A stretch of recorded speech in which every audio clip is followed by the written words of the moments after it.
Assalamualaikum warahmatullahi wabarakatuh. Salam sejahtera untuk kita semua dan selalu semangat dalam belajar. Hari ini kita melanjutkan materi tentang bilangan. Kita akan lanjutkan dengan sifat-sifat operasi hitung bilangan bulat. Yang pertama, sifat komutatif atau pertukaran. Dalam penjumlahan berlaku A tambah B sama dengan B tambah A. Contohnya 4 tambah 8 itu akan sama dengan 8 tambah 4. Sedangkan pada perkalian pun sama, A kali B akan sama dengan hasilnya B kali A.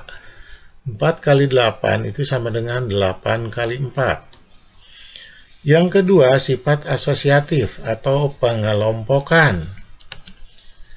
Pada penjumlahan, A ditambah dalam kurung B tambah C, itu diubah menjadi dalam kurungnya A tambah B tambah C. Hasilnya akan sama. 4 tambah dalam kurung 5 tambah 6 sama dengan 4 tambah 5 dalam kurung ditambah 6, hasilnya 15. Pada perkalian, A kali dalam kurung B kali C akan sama dengan dalam kurung A kali B kali C. 4 kali dalam kurung 5 kali 6 akan sama dengan 4 kali 5 dalam kurung kali 6. Hasilnya sama, 120. Yang ketiga, sifat distributif atau penyebaran. Pada operasi perkalian terhadap penjumlahan, A kali dalam kurung B tambah C itu disebar menjadi A kali B ditambah A kali C. 2 kali 3 tambah 4, hasilnya menjadi 2 kali 3 ditambah 2 kali 4, sama dengan 6 ditambah 8, sama dengan 14. Pada operasi perkalian terhadap pengurangan juga sama berlaku. A kali dalam kurung B kurang C sama dengan A kali B kurang A kali C. 5 kali dalam kurung 7 kurang 6 itu sama dengan 5 kali 7 dikurang 5 kali 6. 35 dikurang 30 sama dengan 5. Yang keempat, bilangan pecahan. Bilangan pecahan, bilangan yang ditulis dalam bentuk A per B, di mana A dan B bilangan bulat dan B-nya tidak boleh sama dengan 0. A disebut pembilang, B disebut penyebut. Yang kedua, jenis-jenis bilangan pecahan. Pecahan biasa. Pecahan biasa dalam bentuk A per B, di mana biasanya penyebutnya lebih besar dari pembilangnya. Contohnya 5 per 6. 5 pembilang, 6 penyebut. Contoh yang kedua, 2 per 8.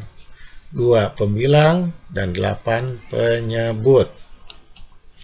Jenis yang berikutnya pecahan campuran, terdiri dari 2 macam bilangan, bilangan bulat dan bilangan pecahan. Contohnya 1 per 4.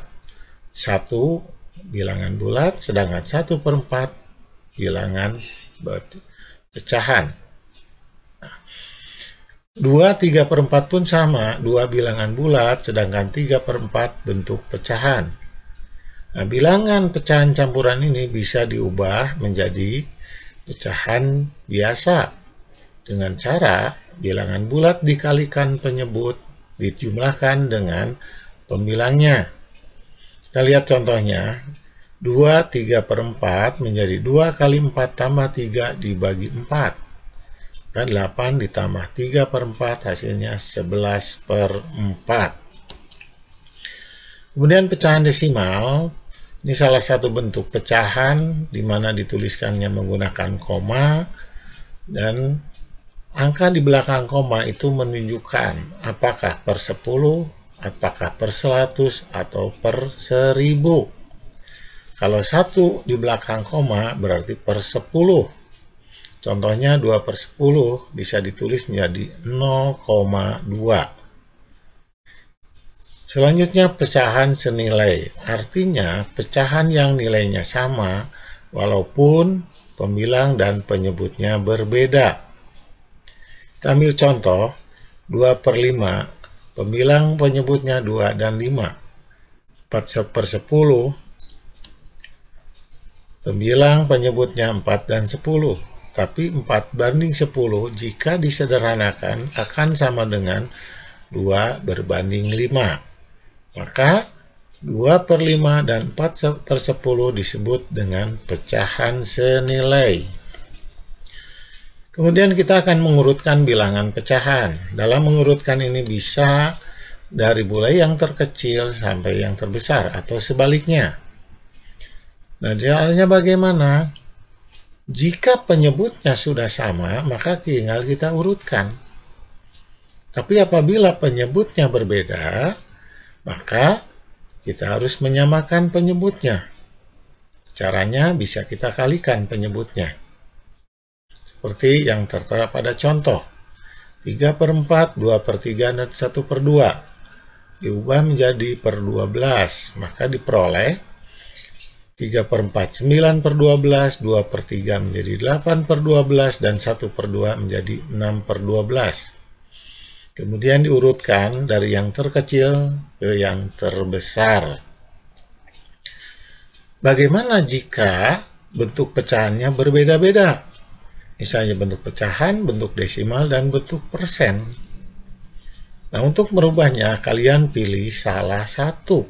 Apakah diubah menjadi pecahan seluruhnya, apakah menjadi desimal seluruhnya, atau menjadi persen seluruhnya. Nah, Bapak di sini mengambil contoh dengan merubah ke bentuk desimal. Maka urutannya menjadi 0,40, 0,50, dan 0,75. Selanjutnya, kita akan membandingkan bilangan pecahan. Artinya, seperti besar dengan kecil, kurang dengan lebih. Kita ambil contoh, antara bilangan 3/4 dengan 2/3, mana yang lebih besar? Caranya pun sama. Apakah penyebutnya disamakan? Apakah diubah menjadi persen? Apakah diubah menjadi bentuk desimal? Di sini Bapak menggunakan contoh dijadikan penyebutnya sama.